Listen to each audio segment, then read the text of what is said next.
And tell me, Travis, what has it been like for Chetney to lean more into the magical side of being a blood hunter?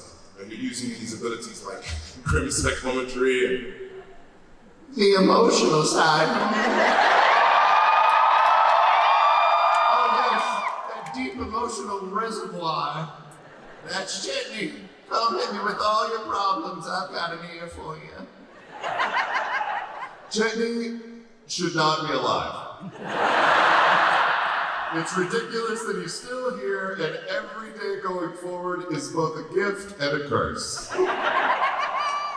But it is an excellent lesson in trying to build out a deeper character that was definitely not supposed to be alive this long.